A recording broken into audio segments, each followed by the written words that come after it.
नमस्कार, EMS TV की खास मुलाकात में आपका स्वागत है। मैं हूं आपके साथ आकाश और आज हमारे साथ सिवनी से निर्दलीय विधायक हैं दिनेश राय मुनमुन जी आज हमारे साथ मौजूद है। आपका बहुत स्वागत है ईएमएस टीवी में। जी तो सर, सबसे पहले मैं यहाँ पे जानना चाहूंगा, आप सिवनी से हैं, निर्दलीय विधायक हैं, तो आपके जो विधानसभा क्षेत्र उसकी स्थिति क्या है?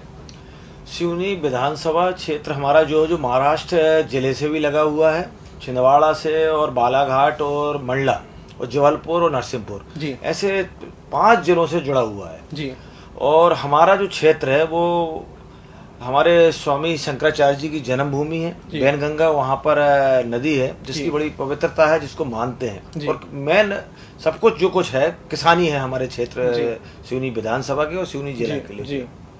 और रोजगार के साधन कम है, बेरोजगारी ज्यादा है मेरे विधानसभा और जिले में, मैं कह सकता हूँ निश्चित है।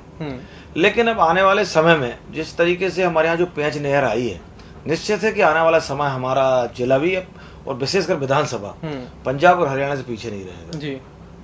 जी भी जैसे विधानसभा चल रही है, अगर हम बात करें बजट की, तो कितना लाभ यहाँ पे मिला आपके विधानसभा क्षेत्र को, सिवनी को? देखिए, मोटा मोटा जो बजट में हमने देखा, कोई बड़ी इन्होंने घोषणाएं की नहीं है, बड़ा कुछ ऐसा हमको दिया नहीं है जी।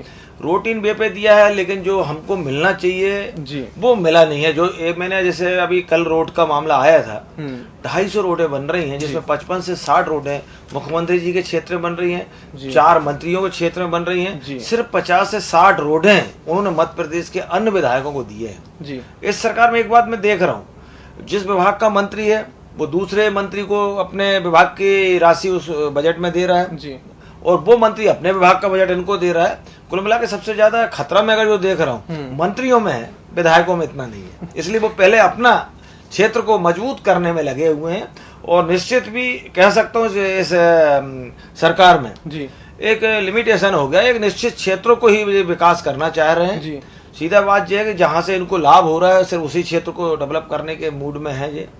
बाकी वो नहीं चाहते हैं कि सभी विधानसभा को बराबर बराबर बांटा जाए बजट जी। अभी एक चीज और हम देख रहे हैं, आप कहते हो हम कितने 40 लाख हेक्टेयर भूमि के सिंचित कर दिया।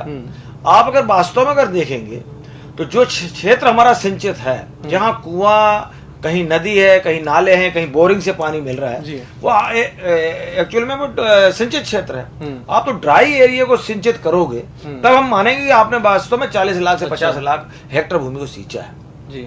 जैसे हमारे यहाँ जो नहर आई जी, अभी पेंच का काम जो चल रहा है, निश्चित है वो उसकी जो कार्य योजना बनाई गई थी, टोटल 100% ड्राई एरिया में ले जाकर उस कैनाल को ले जाना था। उसकी लागत मान लीजिए 1700 करोड़ थी। इन्हों को 40,000 हेक्टेयर भूमि सींचना था जी। तो इन्होंने 1700 करोड़ की जगह में 1200 करोड़ में 40,000 की जगह 50,000 हेक्टेयर जमीन सींच दिया। तो इन्होंने क्या करा, जहां से जो नहर स्टार्ट हुई, जहां समतल एरिया, जहां सिंचित क्षेत्र था, उसी में उस नहर को बगरा दिया, मेन नहर से साइड नहरों से पूरा फैला दिया पानी को। तो आपकी लागत कम दिखने लगी, आपका क्षेत्र ज्यादा दिखने लगा, लेकिन वास्तव में जो ड्राई एरिया था, जहां उस नहर को जाना था, तब जाकर उस क्षेत्र को हम सिंचित कर पाते। सूखे को सूखे रहने दिया, हरे को हरा कर रहे जी। सब लीला है जी जी जी। दिनेश जी, यहाँ पे जानना चाहूंगा, आप आपके विधानसभा की कार्रवाई के दौरान आप अपने क्षेत्र के लिए काफी सक्रिय रहते हैं जी। और मुझे जहाँ तक पता है आप प्रथम बार मतलब विधायक है, निर्दलीय विधायक है सिवनी के, तो आपको कैसा एक्सपीरियंस रहा इन चीजों के? देखिए, पहली बार हम विधायक बन के आए, हमको थोड़ा ऐसा लगा कि यहाँ बहुत डिसिप्लिन है, बहुत चीज सीखने को मिलेगा और सीनियर जो विधायक हैं इनसे हमको बहुत कुछ सीखने को मिलेगा। शुरू के 1 माह तक तो हम सीखते रहे, समझते रहे, बाद में हमको समझ में आया कि इनसे सीखने की जरूरत नहीं है, इनको सिखाने की हम लोगों को जरूरत है जी। क्योंकि जितने अनुभव है, इन अनुभव के कारण ये विधानसभा चलने नहीं देते। अच्छा। बाकी विधायकों का काम होने नहीं देते। इनको ये लगता है हम सर्वव्यापी, सर्वज्ञानी पूर्व विधायक कई सालों से विधायक चुनते आ रहे हैं, तो ये अपने आप को सक्षम समझते हैं और नए विधायकों को उनको ऐसा लगता है कि अभी ये नए आए हैं, सीख रहे हैं, समझेंगे, इनको इस पंचवर्षीय तो ऐसे ही निकल जाएगी। ये उनकी गलत फहमी है। सब विधायक आया है और जनता ने अगर चुना है तो वो 2-2.5 लाख वोट क्षेत्र में काम करके आया है, तो उसको अनुभव होता है और वो हर क्षेत्र को जहाँ समझता है। ठीक है, विधानसभा की कार्रवाई है, उसको नहीं समझता, लेकिन आने वाले 1 साल 6 महीने में सीख जाता है और सबको सीखना पड़ता है और सीखे भी है सबने जी। इसको लेकर आपने एक सिवनी में जनता की अदालत लगाई थी, सुनने में आया था, तो उसको लेकर कैसा रिस्पॉन्स रहा? देखिए, मैं पार्षद बना जी, फिर मैं नगर पालिका लखनऊ का अध्यक्ष बना जी, जिला योजना समिति का सदस्य बना, उसके बाद मैं सिवनी का विधायक बना। अच्छा।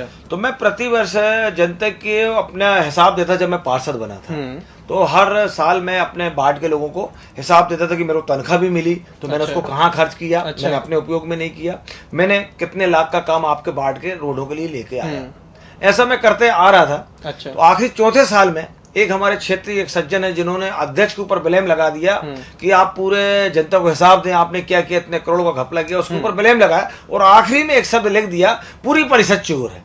अच्छा। पूरी परिषद में उन पार्षदों में भी था। अच्छा। तो मैंने भी मान लिया कि मेरे को भी चोर बोला है। तो मैंने उसकी पूरा हिसाब पूरे नगर को दे दिया। अच्छा। तो ये स्थिति बनी कि मेरे वार्ड में इतना काम हुआ था जितना उन अध्यक्ष जी के कार्यकाल में 15 वार्ड में नहीं किया था। तो मेरे को आने वाले चुनाव में लोगों ने अध्यक्ष बना दिया। जी। अध्यक्ष रहकर फिर मैंने काम के प्रति वर्ष जनता की अदालत लगा के जनता को हिसाब दिया, जनमत कराया कि मेरे काम से अगर एक व्यक्ति भी खुश नहीं है, जो मेरे को उसको करना पड़ेगा प्रमाणित कि मैं भ्रष्ट हूं या मैंने उस पद का दुरुपयोग किया हूं या उसका मैंने कहीं ना कहीं लोगों को टार्चर किया हूं इससे, या उसमें दोषपूर्ण कार्रवाई किया हूं, या मैंने व्यक्तिगत लाभ उठाया, या मेरे रहने से उससे बेहतर और कोई व्यक्ति होता, इससे ज्यादा डेवलप कर देता, तो मैं छोड़ने को तैयार हूँ। और मैं प्रतिवर्ष जनता से जनमत कराया कि आप बताएं मैं इस पद में रहूं कि न रहूं।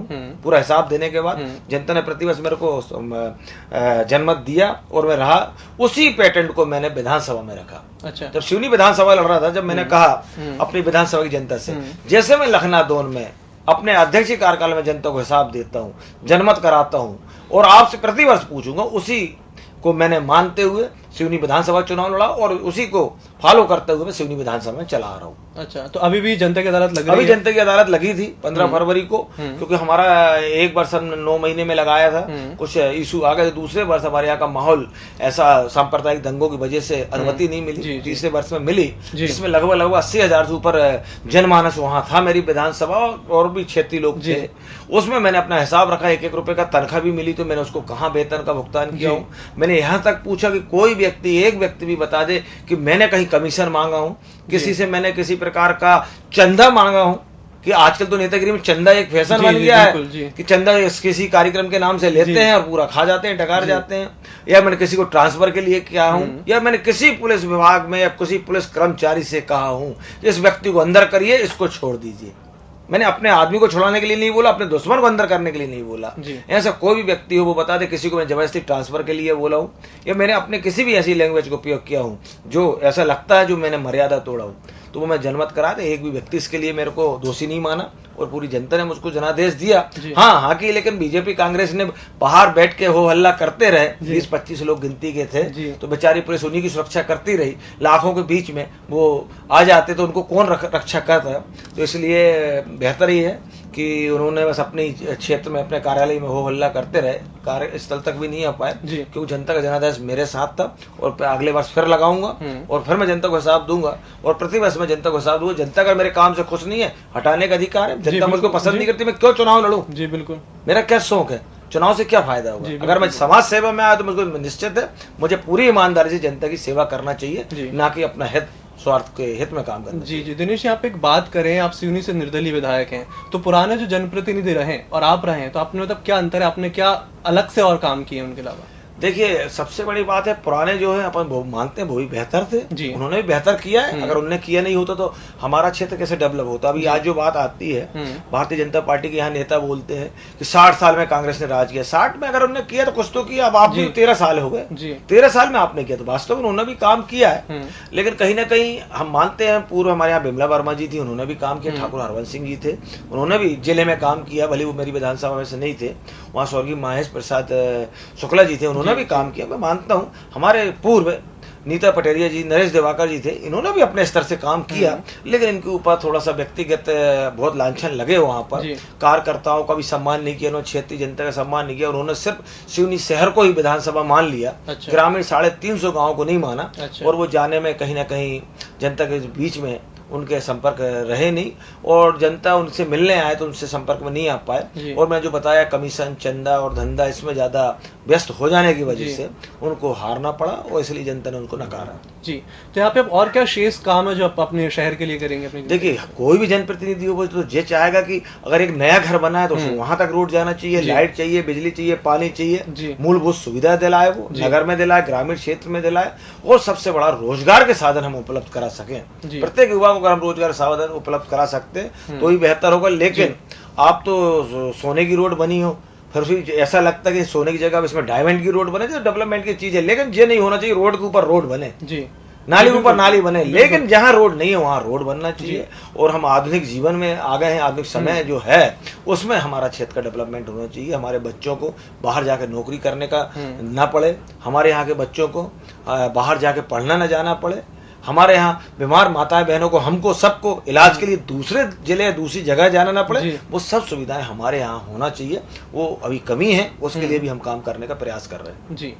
दिनेश जी, एक बात और यहाँ पे जानना चाहूंगा, जिस तरीके से मुख्यमंत्री शिवराज सिंह चौहान जी ने घोषणा करी है कि शराबबंदी नर्मदा के जो तट स्थल है वहां पे बंद हो गई, इसके अलावा धीरे धीरे प्रदेश में भी बंद होगी, तो आपकी क्या राय है इस चीज को लेकर? देखिए, मैं पूर्व में भी आपको दो चीजें बताना चाहता हूँ। वेतन वृद्धि जब विधायकों को आया तब मैं ही एक अकेला विधायक था जिसने कहा था वेतन नहीं बढ़ना चाहिए, बल्कि वेतन खत्म होना चाहिए। अच्छा। क्योंकि जब स्वतंत्रता के समय, हमारे गांधी जी के जमाने की बता रहा हूँ, उस समय भी स्वतंत्र संग्राम सेनानी बहुत लोग थे जो देश को आजादी के लिए निकले थे। उस समय एक थोड़ा सा भत्ता एक उनको दिया जाता था कि 200 रुपए की आप घर में छोड़ जाइए, क्योंकि आप अब कुछ कमा नहीं रहे हैं, क्योंकि आप देश के लिए जा रहे हैं। तो बीवी बच्चे, अपने जो जवाबदार माता बहन, उनको पालने के लिए उसके लिए आपको मिलता था, और आप निस्वार्थ आप सेवा करो। इसी प्रकार कोई जनप्रतिनिधि बना है तो उसकी भी ड्यूटी है कि वो क्यों वेतन लेना चाहते हैं, उसके तो और व्यवसाय काम से आप पैसे कमाइए, आप जन सेवा करिए। इसी प्रकार मेरा कहना है कि शराब उन्होंने 5 किलोमीटर तो बंद करा दी। हाँ। लेकिन ऐसा नहीं है कि शराब वहां पिया नहीं जाएगी जी। इनको हर हालत में पहले नशा मुक्ति अभियान तेजी से चलाना चाहिए, और मैं कहता हूँ मध्य प्रदेश में शराब बंदी होना चाहिए। मैंने पूर्व में भी विधानसभा में उठाया था, मैं ही एक ऐसा विधायक हूँ। हाँ। मैं जात का कलार हूँ, कलारों का मेन बिजनेस है शराब के ठेके। मेरे परिवार, मेरे कुटुंब, मेरे रिश्तेदार काम करते हैं। पूर्व में मैंने भी शराब के ठेके खुद के नाम से चलाया हूँ। अच्छा, मैं खुद भी शराब ठेकेदार रहा। हाँ। इसमें कोई छिपी बात नहीं है। लेकिन मैं जब से जनप्रतिनिधि बना इन कामों से दूर हो गया हूँ। लेकिन मैं चाहता हूँ शराब बंदी होना चाहिए। नहीं तो शराब बंद अगर सरकार ईमानदारी से करा सकती तो बंद कराए, नहीं तो एक समय आएगा विदेशी स्टाइल में कि हर किराना दुकान में भी शराब इनको बेचना पड़ेगा। जी जी। सबसे पहले इनको नशा मुक्ति अभियान चलाना बेहतर होगा जी।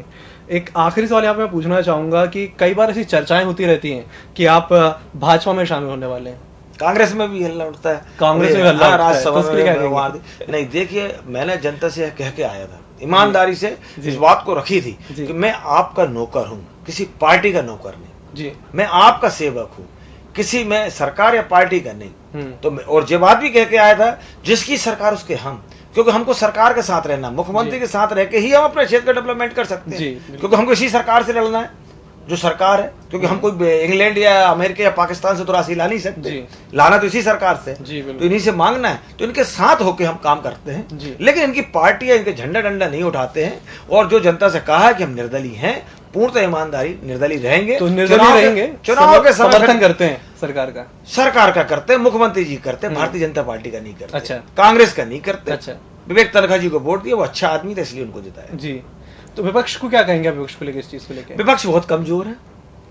मैं चाहूंगा सरकार भारतीय जनता पार्टी की है, उनको विपक्ष को भी आगे आने दीजिए। जब तक हमारा चौकीदार ईमानदार नहीं होगा तो वो इस बिल्डिंग को कैसे हम अपनी संपत्ति छोड़ के जाएं। तो जो कहीं ना कहीं विपक्ष इतना कमजोर है, आपस में ही लड़ना झगड़ना, और अभी भी एक हो नहीं पा रहे हैं, उसके कारण बेलगाम होते जा रही है सरकार। जी जी, दिनेश जी, हमसे बात करने के लिए बहुत बहुत धन्यवाद। हमारे साथ मौजूद थे सिवनी से निर्दलीय विधायक है दिनेश राय मुनमुन जी। तो खास मुलाकात में फिलहाल इतना ही, बाकी खबरों के लिए आप बने रहिए EMS TV के साथ। नमस्कार।